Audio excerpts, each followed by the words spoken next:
விஜயை பொருட்படுத்த வேண்டாம் என்று நினைக்கிறார்கள். ஆனால் ஒவ்வொரு நாள் இரவும் விஜய் தான் இவருடைய கனவிலே துன்புறுத்தி கொண்டிருக்கிறார். மக்கள் விரோத ஆட்சியாளர்களுக்கு நான் விடுக்கும் எச்சரிக்கை. Let's go holidays. It's time to travel beyond the boundaries. Make Howrah Pay your trusted partner for all your payout needs. Aadhav பேச விட்டது யாரு? இந்த திமுக ஆட்சியை ஒழிக்க வேண்டும், இது மன்னர் ஆட்சி என்று இவர் சொல்வாரே, ஆனால் அவர் தன் போக்கில் முடிவெடுத்து விட்டார் என்பதுதான் பொருள். அவர் விஜய் பக்கம் தாவுவதற்கு அவர் முடிவெடுத்து விட்டார் என்பது என்னுடைய எதிர்பார்ப்பு. உதயநிதி அவரிடம் கேட்குறாங்க, அதுக்கு சினிமா செய்திகள்லாம் நான் பார்ப்பது இல்லை அப்படின்னு கடந்து போறாரு. அதை எப்படி பார்க்குறது? ஒரு பெரிய சாக்ரட்டிஸை பற்றியும் பிளேட்டோவை பற்றியும் பேசுறது மட்டும்தான் பார்ப்பாரு. அறிவு கொழுந்துகள். மக்கள் விரோத ஆட்சியாளர்களுக்கு நான் விடுக்கும் எச்சரிக்கை. விஜயை பொருட்படுத்த வேண்டாம் என்று நினைக்கிறார்கள். ஆனால் ஒவ்வொரு நாள் இரவும் விஜய் தான் இவருடைய கனவிலே துன்புறுத்தி கொண்டிருக்கிறார். ஒவ்வொரு தரமும் விஜய் ஏதாவது ஒரு கட்டத்தில் தோன்றினால் இவர்கள் அதுக்கு பொருட்படுத்தி ஆக வேண்டியது இருக்கிறது. 2026 மக்களை மைனஸ் ஆக்கி விடுவார்கள். அங்க மணிப்பூர் பிரச்சனை தீர்க்கப்படல, தமிழ்நாட்டிலேயே வேங்கவியல் பிரச்சனை இன்னைக்கு வரைக்கும் தீர்க்கப்படல. இதுக்கு கனிமொழி அவர்கள் ஒரு பதில் கொடுக்குறாங்க. அதையும் இதையும் ஒப்பிடுறதே ரொம்ப அபத்தமா இருக்கு. கனிமொழி தன்னுடைய அண்ணனையே ஐத்து கேட்கணும். ஒரு குற்றமும் செய்யாத மக்களை கொண்டிருக்கிறார்கள், அவர்களின் மீது நடவடிக்கை எடுப்பதற்கு உனக்கு என்ன குறை என்று கேட்க முடியாத கனிமொழி என்ன நியாயம் பேசுவதற்கு யோக்கியதை உடையவர் என்று நான் கேட்கிறேன். தாழ்த்தப்பட்ட மக்களுக்காக கட்சி தொடங்கிய திருமாவளவன் வேங்கை வயலுக்கு நடவடிக்கை எடுக்கிறாயா, நான் வெளியே போகவா என்று கேட்க வேண்டியவர் பிஜேபியை ஒழிப்பதற்காக என்னுடைய மக்களுக்கு எவ்வளவு குற்றங்கள் இழைக்கப்பட்டாலும் நான் பொறுத்துக் கொள்கிறேன் என்பதுதான் அவருடைய அரசியல். கருப்பையா அவர்கள் இணைந்திருக்கிறார். வணக்கம் சார். சமீபத்தில் நடந்த ஒரு நிகழ்வு, அம்பேத்கர் நூல் வெளியீட்டு விழாவில் விஜய் அவர்கள் பேசியது பெரிய அளவுக்கு பேசுபொருளாக இருக்கு. உங்களுடைய பார்வை? அதாவது விஜயனுடைய வருகை புதிய ஒரு எதிர்ப்பு திமுகவுக்கு அதனால் ஏற்பட்டிருக்கிறது. அதற்கு முன்பு ஏற்கனவே 10-12 கட்சிகளை அவர்கள் தங்களுடைய இடது பையிலும் வலது பையிலும் போட்டு வைத்திருக்கிறார்கள். அதெல்லாம் அவர்களுக்கு எல்லா வசதிகளும் செய்யப்படுகின்றன. வடை பாயாசத்தோடு சாப்பாடு போடப்படுகிறது. ஆகவே அந்த கூட்டணிகளெல்லாம் எதிர் அரசியல் பேச மாட்டார்கள். எந்த நோக்கம் பற்றி அவர்களுடைய சொந்த கட்சியின் அடிப்படை கொள்கைகளை பாதித்தாலும் கூட அவர்கள் எப்பொழுதும் மோடியை ஒழிக்க வேண்டும், அதுதான் முக்கியம். சாம்சங் தொழிலாளர்களுக்கு 8 மணி நேர வேலைவாய்ப்பை உருவாக்கி கொடுக்க முடியவில்லை என்றாலும் பிஜேபியை ஒழிக்க வேண்டும். அதே போல் வேங்கவேலில் 2000 ஆண்டு வரலாற்றிலேயே தாழ்த்தப்பட்ட மக்களுக்கு இவ்வளவு பெரிய கொடுமை இழைக்கப்பட்டதில்லை. தாழ்த்தப்பட்ட மக்களுக்காக கட்சி தொடங்கிய திருமாவளவன் வேங்கை வயலுக்கு நீ தீர்வு காணாவிட்டால் உன்னோடு எனக்கு என்ன கூட்டணி என்று கேட்க மாட்டான். உன் கையில் அதிகாரம் இருக்கிறது, நான் உன்னோடு கூட்டணியில் இருக்கிறேன், என்னுடைய மக்கள் துன்பப்படுத்தப்படுகிறார்கள், அவர்களுக்காகத்தான் நான் கட்சி வைத்திருக்கிறேன். ஆகவே அவர்களுக்கான காரியத்தை உன்னால் செய்து கொடுக்க முடியவில்லை என்று சொன்னால் உன்னோடு நான் ஏன் சேர்ந்திருக்க வேண்டும் என்று என்னுடைய மக்கள் கேட்பார்கள். நடவடிக்கை எடுக்கிறாயா, நான் வெளியே போகவா என்று கேட்க வேண்டியவர் பிஜேபியை ஒழிப்பதற்காக என்னுடைய மக்களுக்கு எவ்வளவு குற்றங்கள் இழைக்கப்பட்டாலும் நான் பொறுத்துக் கொள்கிறேன் என்பதுதான் அவருடைய அரசியல். அதே போல் தொழிலாளிகள் 8 மணி நேரம் வேலை என்பது சாம்சங்கிலே கிடையாது என்றாலும், அதை வெல்ல முடியவில்லை என்றாலும் திமுக அரசினுடைய வக்கீல் சிபிஎம்க்கு எதிராக பேசுகிறாரே தவிர கொரிய முதலாளிக்கு ஆதரவாகத்தான் பேசினாலும் தொழிலாளிகளின் நலனை பின்னால் பார்த்து கொள்வோம், நமக்கு பிஜேபியை ஒழிக்க வேண்டியதான் மிக முக்கியம் என்று அவர்கள் சொல்வார்கள். பிஜேபி ஒழிக்கப்பட வேண்டும் என்பதில் எனக்கு 2வது கருத்தே கிடையாது. இனிமேல் எங்களுடைய அரசியலை நாங்கள் நடத்துகிறோம். நாங்கள் யாருக்காக இந்த கட்சியை தோற்றுவித்தோமோ அவர்களுக்காக நாங்கள் அரசியல் நடத்துகிறோம் என்று இவர்கள் வெளியே வரவில்லையே. இந்த புள்ளியில் ஒரு கேள்வியை அந்த மேடையில் விஜய் அவர்கள் வைக்கிறாரு. என்னன்னாக்கா, அங்கே மணிப்பூர் பிரச்சனை தீர்க்கப்படலை, இன்னைக்கு வரைக்கும் அந்த கம்யூனல் ரியாக்ட் நடக்குது. அதே போல் தமிழ்நாட்டிலேயே வேங்கவியல் பிரச்சனை இன்னைக்கு வரைக்கும் தீர்க்கப்படலை. இதுக்கு கனிமொழி அவர்கள் ஒரு பதில் கொடுக்குறாங்க. என்னன்னாக்கா, அதையும் இதையும் ஒப்பிடுறதே ரொம்ப அபத்தமாக இருக்கு. கனிமொழி அதை விட இது சிறுசுன்ற மாதிரி ராஜா விட்டு கண்டுக்குட்டி, அதை தவிர வேறு ஒரு தகுதியும் அவருக்கு கிடையாது. நான் கேட்கிறேன், தூத்துக்குடியில் 13 பொதுமக்களை கொன்றார்கள். அது வேற ஒரு ஆட்சியில் நடந்தது, போலீஸ்காரன் செய்தான். இதில் ஆட்சிக்கு தொடர்பில்லை. நீதிபதி விசாரணை நடக்கிறது. நீதிபதி சொல்கிறார், கொலை குற்றம் பதிவு செய்யுங்கள், கிரிமினல் வழக்கின் மீது இவர்களை பதிவு செய்து ஆயுள் தண்டனை கொடுக்க வேண்டும். ஏன்னா கொன்றிருக்கிறார்கள், வேண்டுமென்றே கொன்றிருக்கிறார்கள். ஆகவே தூக்கில் போடு, இல்லாவிட்டால் ஆயுள் தண்டனை கொடு. இது நீதிபதியினுடைய பரிந்துரை. ஏன் இதை ஸ்டாலின் செய்யவில்லை? ஏன் செய்யவில்லை என்றால், போலீஸை வைத்து கொண்டு தான் நான் பிற அட்டூழியங்களை எல்லாம் செய்ய வேண்டும் என்பதால், நாம் போலீஸை தண்டித்து விட்டால் போலீஸ் நம்மோடு ஒத்துழைக்க மாட்டார்கள். நீ சட்டப்படி உத்தரவு கொடு, சட்டப்படி செய்கிறேன் என்பார்கள் என்று சொல்லி போலீஸை தன் கைக்குள் வைத்துக் கொள்வதற்காக 13 உயிர்களை பற்றி எந்த கவலையும் அவர் படவில்லை. எனக்கு அதெல்லாம் ஒரு பக்கம் இருக்கட்டும். இதையெல்லாம் செய்ய வேண்டியது ஒரு எதிர்க்கட்சி. இங்கே உள்ள எதிர்க்கட்சிகளெல்லாம் சேர்ந்து 13 உயிர்கள் அநியாயமாக கொல்லப்பட்டன. இவர்கள் கனிமொழியை இங்கே நிறுத்தி இருக்கிறார்கள். அதாவது கொலை செய்தவன், மக்களுக்கு எதிராக கொலை செய்தவனை தூக்கில் போட விரும்பாத ஒரு ஆட்சிக்கு எதற்கு வாக்களிக்க வேண்டும் என்று கனிமொழியை 3 லட்சம் வாக்கு வித்தியாசத்தில் தோற்கடித்திருக்க வேண்டும். வெற்றி பெற வைத்தார்கள் என்று சொன்னால் இங்கே எதிர்க்கட்சியே இல்லை என்பது பொருள். இந்த கனிமொழி பேசுவதற்கு என்ன யோக்கியதை இருக்கிறது? ஒரு குற்றமும் செய்யாத மக்களை, தன்னுடைய அண்ணனையே அழைத்து கேட்க வேண்டும். ஒரு குற்றமும் செய்யாத மக்களை கொண்டிருக்கிறார்கள், அவர்களின் மீது நடவடிக்கை எடுப்பதற்கு உனக்கு என்ன குறை என்று கேட்க முடியாத கனிமொழி என்ன நியாயம் பேசுவதற்கு யோக்கியதை உடையவர் என்று நான் கேட்கிறேன். அந்த கனிமொழி 3 லட்சம் ஓட்டு வித்தியாசத்தில் தோற்கடித்திருப்பார். அந்த மாதிரி ஒரு கட்சியில் அவர் நிற்கிறார், அந்த உதயசூரியன் சின்னத்தில். அந்த உதயசூரியன் சின்னம் மக்களை கொன்றதற்கு நீதி வழங்க மறுக்கிறது, அதிகாரிகள் மீது நடவடிக்கை எடுக்க மறுக்கிறது. ஆகவே இந்த கனிமொழிக்கு எந்த நியாயமும் கிடையாது. 13 உயிர்களை பற்றி கவலை கிடையாது. எப்படி பார்க்குறீங்கன்னு கேட்குறேன். இவருக்கு எந்த நியாயமும் தெரியாது. தமிழ்நாட்டில் நடக்கின்ற கொடுமைகள் வேறு வகையானவை, மணிப்பூரில் நடப்பது வேறு வகையானவை. இன்னொரு பக்கம் விஜய் அவர்கள் பேசும்போது சொல்கிறாரு, சம்பிரதாயத்துக்காக இங்கே அறிக்கைகள் விடப்படுது, சம்பிரதாயத்துக்காக போயிட்டு தண்ணியில் நின்று ஃபோட்டோ ஷூட் எடுத்துக்கிறாங்க, பிரச்சனைகள் வரும்பொழுது களத்துக்கு போகிறேன்னு சொல்லிட்டு போகிறாங்க, அறிக்கைகள் வர்றாங்கன்றாங்க. இது அரசியல் புரிதல் இல்லாமல் பேசுகிறாரோ? அறிக்கைகள் தானே பெரிய அளவுக்கு மாற்றங்களை ஏற்படுத்தி ஒரு அச்சத்தை ஏற்படுத்தல ஆளுங்கட்சி. இல்லை, அறிக்கையை விடுவது செயலின் அடிப்படையில் தான்.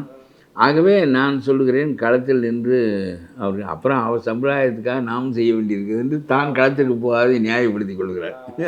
அப்புறம் உனக்குள்ள சம்பிரதாயம் அவர்களுக்கும் இருக்கிறது, அது ஒரு பக்கம் இருக்கட்டும். ஆனால் அவர்கள் வெறும் இந்த ஃபோட்டோ ஷூட் தான் நடத்துவார்கள், அது ஒரு பக்கம் இருக்கட்டும். நீங்களும் பனையூரில் இருந்து கொண்டு நல உதவிகள் செய்ய வேண்டியது இருக்கிறது. அப்புறம் எல்லாம் சம்பிரதாயமாகி விடுது, அது ஒரு பக்கம் இருக்கட்டும். எழுதி கொடுத்தவனுக்கு இந்த முரண்பாடே தெரியவில்லை, அவனுக்கு தான் தெரிய வேண்டும். இதெல்லாம் இப்படிலாம் எழுதி கொடுத்து தான் பேசுகிறார், நீங்களும் நம்புறீங்க? இல்லை இல்லை, எல்லா தலைவர்களுக்கும் எழுதித்தான் கொடுக்குறார்கள். அறிவுடைய தலைவர்களுக்கு எழுதி, ராஜாஜி எழுதி கொடுக்காமல் பேசுவார், அவருக்கு எழுதி கொடுக்கக்கூடிய அறிவுடையவன் ஒருத்தன் கிடையாது. என்ன, மற்ற தலைவர்கள் பூராவுக்கும் எழுதித்தான் கொடுப்பார்கள், அவர்கள் சரிபார்த்து கொள்வார்கள். நான் சொல்கிறேன், இந்த வீடு எப்படி கட்ட வேண்டும் என்பதற்கான மேப்பை இன்ஜினியர் தயாரித்தாலும் எப்படி கட்ட வேண்டும் என்று நம்முடைய யோசனையும் இருக்க வேண்டும் அல்லவா? அது தலைவர்களுக்கு அதுபோல் இருக்க வேண்டும். அவர் பெரும்பாலும் அந்த எழுதி கொடுத்தவர்களை சார்கிறார்கள்.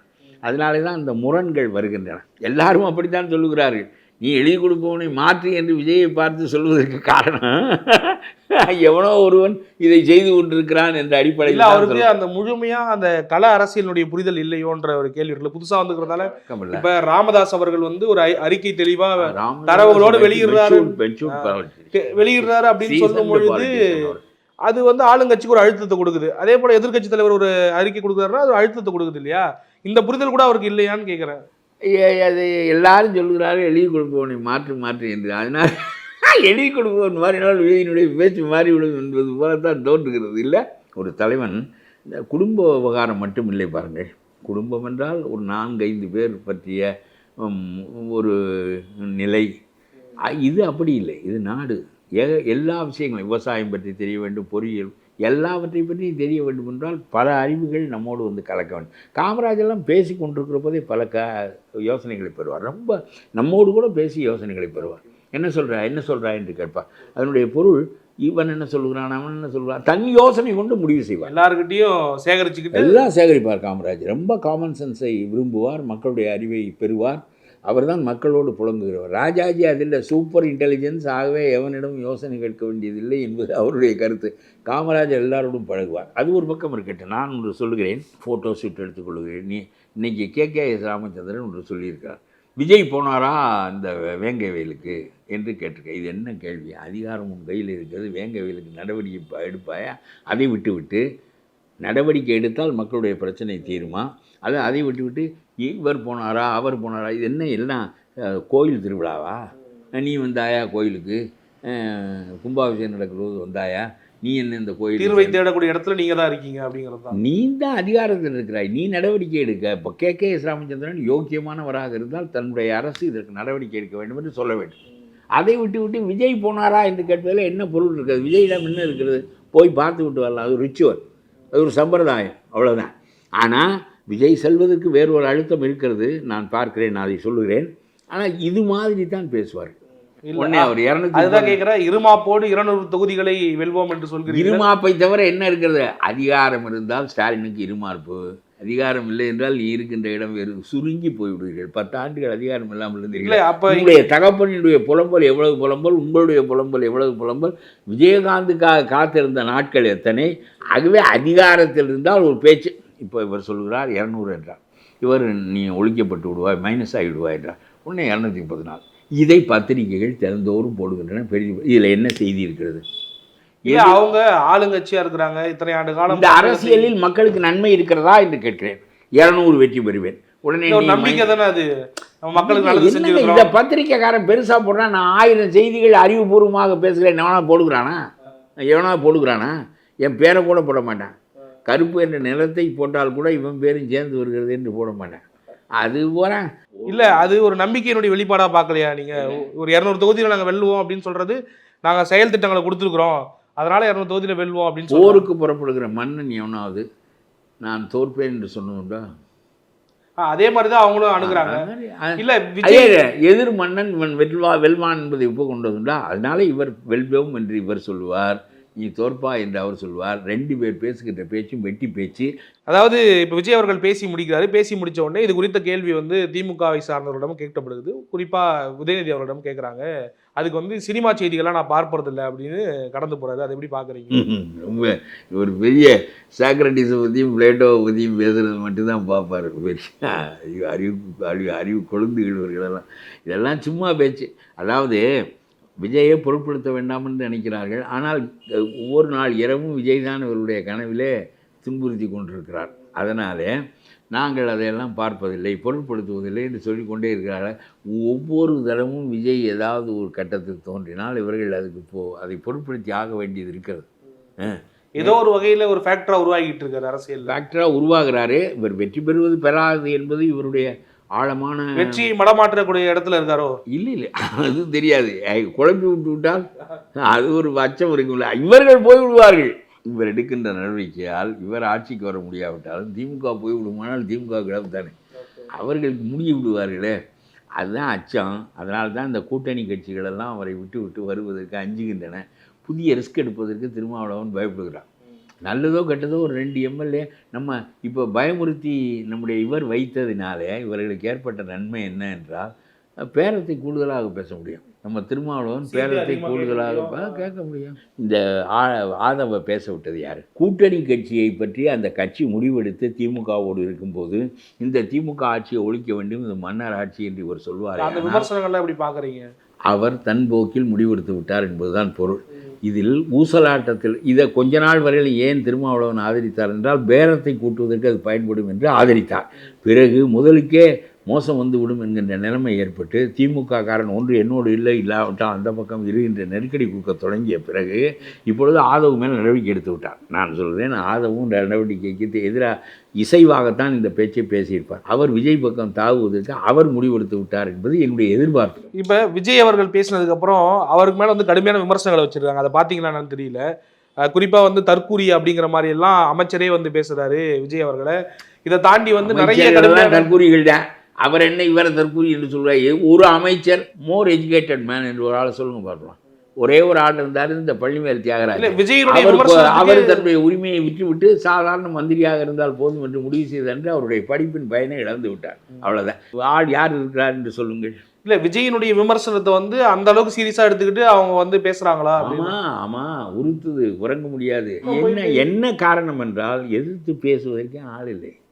இந்த 12 கட்சிகளும் கூட்டணி கட்சி என்று நம்முடைய ஸ்டாலின் அரசு தொழிலாளர்களை பற்றி கவலை இல்லை என்று வாழ்கிற அரசு அது. கூட்டணியின் காரணமாக கம்யூனிஸ்ட் கட்சிகளும் திருமாவளவன் கட்சிகளும் கூட சேர்ந்து கொண்டு திரிகின்ற கட்சிகள் இவை. எதிர்கட்சி என்பது வழக்கமான அதிமுக தான். அதற்கு அப்பாற்பட்டு ஒரு கட்சி இல்லை. வழக்கமான அதிமுக சொல்லுகின்ற பேச்சு உரைப்பதை விட புதிதாக வந்திருக்கின்ற ஒரு மனிதனுடைய பேச்சு ஒரு ஈகத்தின் அடிப்படையில் ஒரு விஷயம் முன்வைக்கப்படுது. என்னன்னாக்கா இப்போ விஜய் அவர்கள் வந்து எதிர்கட்சி அரசியல் ஒன்று பண்றாரு இல்லையா, நல்லா வேகமாக எடுக்கு. இல்லை அதே மாதிரி இப்போ அதிமுக அறுவடை செஞ்சிருமான்னு கேட்குறேன். இப்போ விஜய் வைக்கக்கூடிய விமர்சனங்கள்லாம் ஊகர் தான் எல்லாமே. என்ன நடக்கிறது என்பது இறுதி நேரத்தில் கலத்து போடப்படுகிற சீட்டுகள் எப்படி சேரும் என்பது சேர்க்கிறவனை பொறுத்தது. அது ஒரு பக்கம் இருக்கட்டும். எனக்கு சீட்டு விளையாட தெரியாது, அதனால் எப்படி சீட்டை சேர்க்கிறது என்று எனக்கு தெரியாது. ஆனால் உங்களுக்கு ஒன்று சொல்கிறேன், அதிமுகவை பத்திரமாக வைத்திருக்கிறார்கள். கடைசி கட்டத்தில் ஒருவனும் சேரவில்லை என்றால் நாம் அவர்களோடு சேர்ந்து கொள்வோம் என்ற முடிவாக இருக்கும் என்பது என்னுடைய ஊகம். அப்புறம் இந்த கூட்டணியை கலைத்து வலையை வீசி அதிகாரத்தில் பங்கு என்று சொல்லி இழுத்து கொண்டு வருவது இவருடைய நோக்கம். அது எப்படி நடக்கிறது என்பது, திமுகவினுடைய இமேஜ் தோற்றம் சரிந்து கொண்டே போகுமானால் அந்த மீன்களெல்லாம் இந்த வலைக்கு வந்துவிடும். அது இன்னும் ஓராண்டு இருக்கிறது, 1000 நடக்கும். திமுகவினுடைய இமேஜ் உள்ளபடியே சரிந்திருக்கிறது, ரொம்ப மோசமாக சரிந்திருக்கிறது. மேலும் சரியுமானால் அவர்கள் பூரா இந்த பக்கம் வந்துவிடுவார். அப்புறம் இந்த அரசியலே நடக்கக்கூடாதுங்க.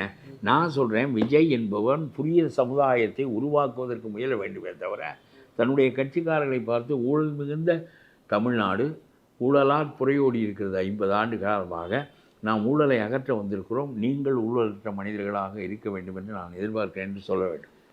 சும்மா வெறுமனே அவர்கள் கத்திவிட்டே போவதற்கே இடம் கொடுக்கக்கூடாது. அவர்கள் சத்தம் போடுவார்கள், இவர்கள் பேசினாலும் ஆப்பார்கள், இவரும் உடனே ஆளுக்கு ஒரு துண்டை போட்டு கொண்டு வந்தால் இந்த கலாச்சாரத்தை திமுககாரன் தான் உண்டாக்கினான். இதல்ல முக்கியம்.